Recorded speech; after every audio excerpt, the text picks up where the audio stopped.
오늘 1월 15일 오늘 본문은 요한복음 5장 1절부터 18절입니다. 예수님께서 오래된 병을 고치신 내용이죠. 38년 된 병자를 고치신 내용입니다. 자, 오늘의 주제는 안식일에도 이어지는 사랑의 치유 사역. 자, 1절입니다. 그 후에 유대인의 명절이 되어 예수께서 예루살렘에 올라가시니라.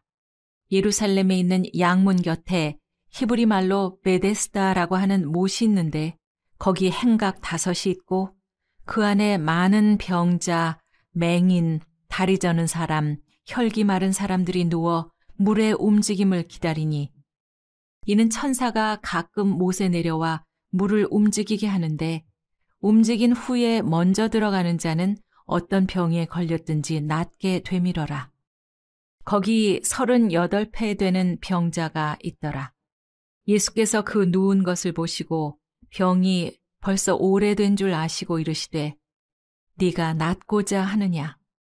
병자가 대답하되 주여 물이 움직일 때 나를 못에 넣어주는 사람이 없어 내가 가는 동안에 다른 사람이 먼저 내려가나이다.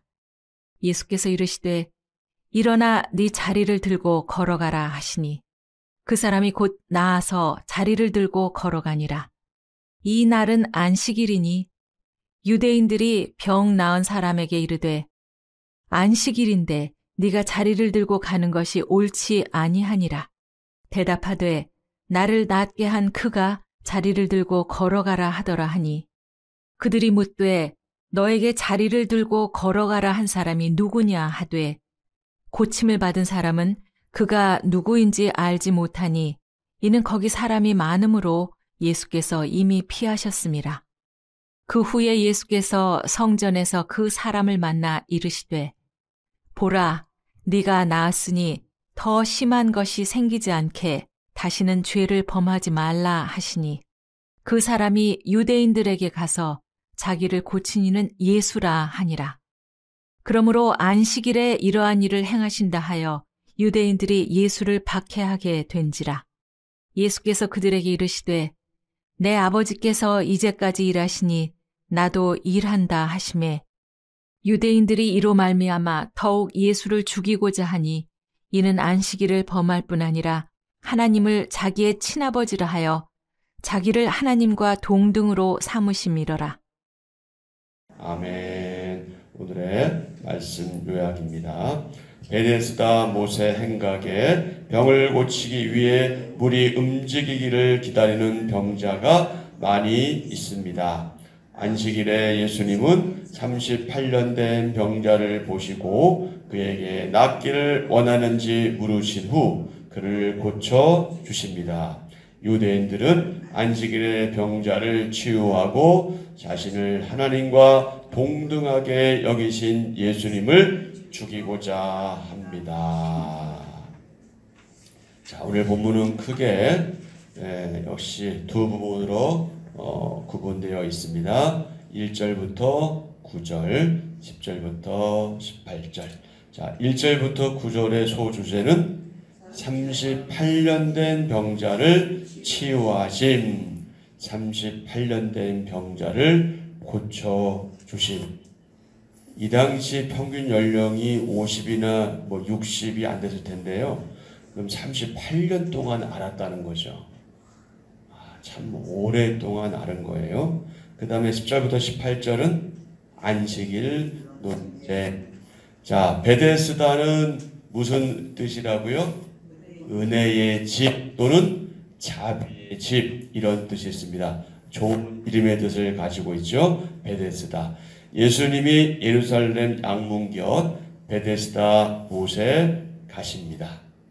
기둥과 지붕만 있고 사방이 뚫린 5개의 행각에 많은 병자가 모여 있습니다. 가끔 천사가 내려와서 물을 움직일 때 그 못에 먼저 들어가는 사람은 어떤 병이든 나았기 때문입니다.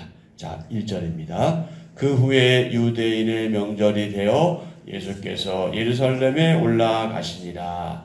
예루살렘에 있는 양문 곁에 히브리 말로 베데스다 하는 못이 있는데 거기 행각 5이 있고 그 안에는 많은 병자, 맹인, 다리 저는 사람, 혈기 마른 사람들이 누워 물의 움직임을 기다리니 이는 천사가 가끔 못에 내려와 물을 움직이게 하는데 움직인 후에 먼저 들어가는 자는 어떤 병에 걸렸든지 낫게 되밀어라.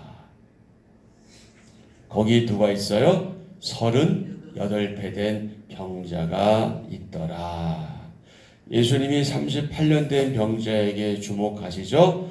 38년이라는 시간은 시간이 지날수록 그 병을 고치기가 쉽지 않구나. 그건 어렵구나. 거의 포기해야 되겠구나 하는 그 병의 치유 가능성이 별로 없음을 드러내죠. 예수님께서 뭐라고 말씀하십니까? 예수께서 그 누우신 것을 보시고 병이 벌써 오래된 줄 아시고 이르시되 뭐라고 말씀하셔요? 내가 낫고자 하느냐. 그때 병자가 뭐라고 대답해요? 주여, 물이 움직일 때에 나를 못에 넣어주는 사람이 없어 내가 가는 동안에 다른 사람이 먼저 내려가나이다. 지금 이 사람은 딴 얘기하고 있는 거예요. 예수님께서 내가 낫고자 하느냐 그러면 예 주님 이렇게 나와야 되는데 내가 그냥 나를 도와주는 사람도 없네요. 물이 움직일 때 나를 못에 넣어준 사람이 있어야 되는데 아무도 나를 도와주지 않아요. 지금 이런 얘기를 하고 있는 거예요. 이렇게 물으실 때 예, 제가 낫고자 합니다. 이러면 얼마나 좋을까. 좀 안타까운 순간이죠. 그럼에도 불구하고 뭐라고 말씀하셔요? 8절에서 일어나 내 자리를 들고 걸어가라. 이렇게 말씀하시니까 9절에 보면 그 사람이 곧 나아서 자리를 들고 걸어갔다. 아멘. 근데 그 사람으로서는 갑자기 나타난 주님을 무슨 근거로 믿겠어요? 역시 하나님의 역사하심은 인간의 생각을 뛰어넘으시고 초월하시다는 것을 우리는 알 수가 있어요. 그래서 우리는 이럴 때 병자를 답답하게 생각했으면 안 돼요. 야, 예수님 나타났는데 그걸 못 보고 그래 못 믿냐? 이러시면 안 돼요, 여러분들. 왜냐하면 만약에 우리가 38년 병자를 생각해 보세요. 내가 38년의 병자 두 가지 생각이 있을 거예요. 한 가지는 고침받기를 원하는 마음이 있겠죠. 그러나 한 가지 더 뭐예요? 뭐야 당신? 갑자기 나타나가지고 내가 낫고자 하느냐? 근데 무슨 소리야? 나 지금까지 아무도 나를 도와준 사람이 없어. 내가 저기 가야 되는데 아무도 나를 도와준 사람이 없는데 그리고 나는 지금 시간이 지나서 병을 고칠 확률이 있는데 지금 무슨 소리야? 그렇잖아요. 그러니까 성경에 나타나는 인물들 볼 때 여러분이 야 그것도 못하냐? 이런 생각을 잘못된 생각 그러실 필요 없어요. 항상 역지사지의 자세를 가셔야 돼. 내가 만약에 그 사람이라면 어떻게 반응했을까? 이거 굉장히 중요한 포인트거든요. 그래서 누구를 정죄하거나 판단하거나 비난하거나 그렇게 해서는 안 된다. 만약에 그가 나였다면 어땠을까? 나라면 어땠을까를 항상 생각하셔야 되는데 어쨌든 안타까운 순간이면 분명해요. 주님의 그 말씀에 내가 낫고자 하느냐. 그 어떤 사람은 반응했잖아요. 내가 낫고자 하느냐 그러니까 어떤 사람은 예 주님 제가 낫고자 하느냐 이런 사람도 있었잖아. 그러니까 그게 참 사람마다 다른 걸 알 수가 있어요. 근데 이 사람은 어쩔 수 없었을 것 같아. 왜냐하면 38년은 너무나 긴 시간이에요. 지금 우리는 100세 시대니까 38년 별거 아닌 걸 생각할 수 있지만 아마도 이 당시에는 50, 60 그 이상을 살지 못했을 것 같아요. 그렇다면 만약에 60을 살았다고 가정할 때 38년이면 절반이 넘어섰잖아. 무슨 희망과 무슨 기대가 있겠어요. 그러나 주님은 그런 사람을 찾아오셔서 고쳐주시고 치유해 주시니 얼마나 감사한 일입니까? 은혜 위에 은혜죠. 일어나 내 자리를 들고 걸어가라. 그 사람이 곧 나아서 자리를 들고 걸어가니라. 그런데 이제 문제의 시작이 돼요. 이 날이 언제라고요? 안식이라는 거예요. 여러분 지금도 철저한 유대인들은요. 저도 전에 들은 얘기인데 엘리베이터 타면은 누르지 않는다는 거예요. 안식일에는. 일하면 안 된다고. 이건 성경을 잘못 이해하고 있는 거잖아요. 그러니까 안식일에 걸어갈 수 있는 거리를 정해놨어요. 그 이상 걸어가면 안 되는 거예요, 그 사람들. 이게 성경을 잘못 이해하고 있는 거죠. 그러니까 자기가 철저하게 성경을 믿는다고는 하지만 문자에 매여가지고 하나님의 원뜻을 지키지 않는 거예요. 그러니까 뭐 이런 것도 있잖아요. 고르반 얘기 있잖아요. 고르반. 하나님께 드림이 되면 그걸 끝났다는 거예요. 그러니까 내 부모를 공경하라 라는 말씀을 지키지 않으면서 부모한테 함부로 하면서 하나님께 드리면 되었다. 뭐 이런 식으로 그 합리화하고 정당화는 이런 왜곡된 주님께는 매우 철저하게 하는 것 같으면서도 오히려 사람에게는 그렇게 사랑을 베풀지 않는. 그러나 하나님은 하나님을 사랑하고 하나님을 사랑하는 것처럼 이웃을 사랑하라고 말씀하셨거든요. 첫 번째 계명이 중요한 것만큼 두 번째 계명이 중요하다. 그런데 이 사람들은 정말 중요한 건 지키지 않으면서 눈에 보이는 것, 드러나 보이는 것, 어떤 행위 이런 것에 집착했는 것을 알 수가 있어요. 그러니까 요한복음에서 이제 처음으로 이 말씀을 하시는 거예요. 이날은 안식일이니. 왜 이런 말씀을 지금 하고 있냐면, 자 10절에 뭐라고 말하고 있어요? 유대인들이 병 나은 사람에게 말하는 거예요. 야, 너 안식일인데 내가 자리를 들어가는 것이 옳지 않니? 여러분 말 돼요? 지금 38년 된 사람이 고침 받았는데 지금 이게 할 얘기냐고 그 사람한테. 뭐가 더 중요한 거예요 지금? 사람이 중요해요? 안식일이 중요해요? 사람이 중요하지 않은 거 이 사람들한테는 뭐가 중요해요? 안식일이 중요한 거예요. 그러나 주님은 이 생각을 바꾸셨잖아요. 안식일의 주인이 누구라고? 주님이라고. 그리고 사람이 중요한 거예요. 여러분 지금 병자가 죽어가는데 오늘날도 마찬가지예요. 지금 응급 환자가 있는데 내가 교회 장로야. 의사인데. 나 예배 드리러 가야 돼. 중요하죠. 하나님 만나야죠. 근데 지금 사람 살리는 게 중요하잖아요. 그럼 사람을 살려야 돼. 의사기 때문에. 근데 사람이 죽도록 내버려 두고 나는 그냥 내 할 일을 한다. 이거 옳은 자세가 아니란 말이에요. 지금 이 사람들이 이런 의식을 가지고 있는 거예요. 병 나은 사람에게 야 잘됐다. 야 축하한다. 야 38년 동안 얼마나 고생했니. 이게 아니라 야 오늘 안식일이야. 너 왜 자리 들고 일어났어. 이게 말이 돼요 여러분. 말이 안 되잖아요. 드디어 안식일 논쟁이에요. 유대인들은 예수님의 안식일 치유를 뭐 하는 거예요? 문제 삼는 거예요. 태클을 거는 거예요. 그러나 예수님은 천지를 창조하신 하나님의 아들이요 안식일의 주인이시기에 안식일에도 병자를 치유하실 권한이 있습니다. 예수님은 병자를 어떻게 여기셨어요? 긍휼히 여기셨어요. 불쌍히 여기셨어요. 그 오랜 시간 동안 얼마나 힘들었니? 예? 얼마나 네 마음이 그랬겠니? 얼마나 고통스럽겠니? 그걸 불쌍히 여기셨단 말이에요. 그래서 미루지 않고 그 자리에서 어떻게 하셨어요? 치료하셨어요. 자, 17절에 보면은 뭐라고 말씀하세요? 예수께서 유대인들에게 이르시되 내 아버지께서 이제까지 일하시니 나도 일한다. 이렇게 말씀하셨어요. 이 말씀은 하나님께서 창조 사역을 마치시고 안식하셨지만 지금도 창조 세계를 유지하는 사역을 계속하고 계심을 의미합니다. 치유받은 병자를 만나신 예수님 뭐라고 말씀하세요? 다시는 죄를 짓지 말라. 보라 내가 나았으니 더 심한 것이 생기지 않게 다시는 죄를 범하지 말라. 자, 그럼 이 사람은 죄를 지었기 때문에 병에 걸린 걸까요? 그럴 수도 있어요. 그러나 모든 걸 그렇게 봐서는 안 돼요. 예수님께서 그렇게 말씀하셨지만 그의 병이 죄에서 비롯되었다 보기보다는 하나님과의 관계의 단절이 가장 심각한 죄니까 그 관계를 소홀히 하지 말라 하는 사랑의 권고로 받아들여야 합니다. 어떤 사람은 범죄에서 병에 걸리는 경우도 있어요.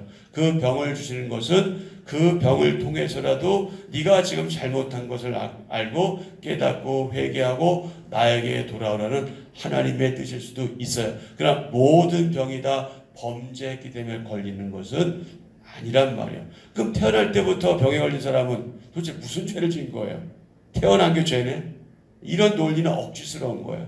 그러니까 여러분 성경을 보실 때 항상 내 입장에서 지금의 시대 관점으로 보지 마시고 그 사람의 입장에서 생각하시고 그 사람을 바라보는 예수님의 관점에서 그 현상, 그 사건을 바라봐야 합니다. 자, 17절에서 예수님께서 뭐라고 말씀하셨어요?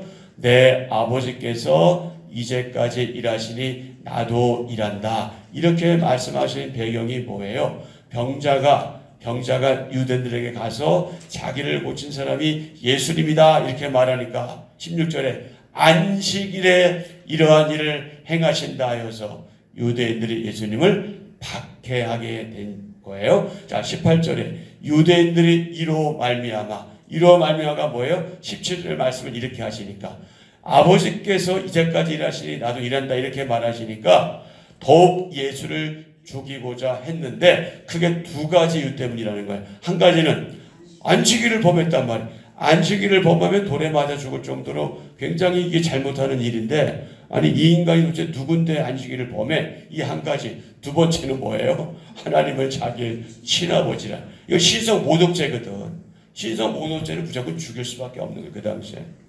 예. 아니 하나님을 자기 친아버지라고 해? 이 두 가지 이유로 유대인들은 예수님을 죽이고자 했습니다. 그러니까 이후로 계속해서 유대인들은 예수님이 하신 이제 딴지를 걸기 시작하는 거예요. 계속해서 예수님 시험하고 그러다 결국은 어디까지 가신 거예요? 그 십자가까지 가게 된 거죠. 자, 오늘 두 가지의 묵상에 질문이 있습니다. 첫 번째는 내 수준으로 한계를 긋지 말고 전능하신 주님께 간구할 일은 무엇인가요? 이 한 가지의 묵상 질문. 또 한 가지는 나는 전통이나 관행 등을 앞세우며 주님 뜻을 헤아리지 못한 적이 없었나요? 전통이나 관행이 꼭 나쁜 것만은 아니에요. 전통도 좋은 거 있으니까 관행도 좋은 전통 있어요. 근데 그것에 매몰되어서 그것만이 전부인 것처럼 착각하면서 정말 해야 될 것을 안 하는 그런 얄팍한 그런 믿음, 얄팍한 행위가 우리 가운데 있지 않나.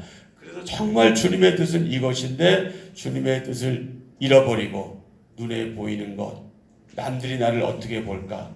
내 직분이 그래도 집사고 권사고 장로고 목사인데 거기에 맡겨야 되는 거 아니야? 그러면서 주님이 원하시는 것보다 사람들이 보기에 옳게 보이는 것을 하려는 그런 연약한 모습이 우리 가운데 없었나? 이런 것들을 한번 깊이 묵상해보는 시간이 되면 참 좋겠습니다. 자, 브루스 윌킨슨이라는 사람이 이런 말을 했습니다. 뭐라고 말했습니까? 주님의 은총을 누리기 위해 필요한 것은 심오한 이론이 아니라 단순한 순종이다.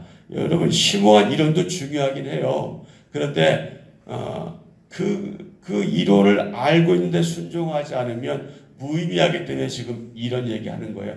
그러니까 그래? 그럼 이론 알고 있는 거 필요 없네. 이렇게 생각하시면 안 돼요. 바르게 아는 것 중요한데 실천이 없을 때 그 지식, 그 이론이 무슨 의미가 있을까 하는 것이지 이론이 중요하지 않다는 건 아니에요. 다시 한번 주님의 은총을 누리기 위해 필요한 것은 심오한 이론이 아닌 단순한 순종이다. 그러니까 우리는 아는 대로 순종하면 되는 거예요. 내가 알고 이해하는 만큼 순종하고 또 내가 계속 신앙생활을 하면서 또 많이 알아가잖아요. 그럼 그때 내가 조금 부족했네? 그럼 또 거기에 맞게 순종해 나가면 되는 거예요. 그런 순종이 우리 가운데 필요하다는 것을 강조한 내용이고요. 자, 한 절 묵상입니다. 죄는 이 세상에 비참한 질고와 죽음을 가져왔습니다. 38년 된 병자는 소망 없는 미신, 이길 수 없는 경쟁, 무정함, 가혹한 율법주의 등에 둘러싸여 있습니다. 예수님은 병자의 비참한 현실을 뚫고 오셔서 은혜의 역사를 이루십니다. 내 아버지께서 일하시니 나도 일한다 라는 말씀은 죄와 사망의 비참함에 놓인 죄인에게 큰 소망이 됩니다. 예수님의 일은 하나님 아버지의 일입니다. 비참한 인생을 건지시는 주님의 은혜는 오늘 우리에게도 유효합니다. 아멘. 자, 함께 드리는 기도입니다. 주님, 해결할 수 없었던 오래된 인생의 문제를 들고 주님께 나아갑니다. 그 문제를 해결하실 뿐 아니라 이를 통해 영혼을 치유하시고 회복시키시는 주님을 기대하며 찬양합니다. 이 과정을 통해 어둠 가운데 있는 주변의 완고한 이들에게 참 진리이신 주님을 나타내게 하소서. 예수님의 이름으로 기도합니다. 아멘. 아멘. 어제 홍복수 집사님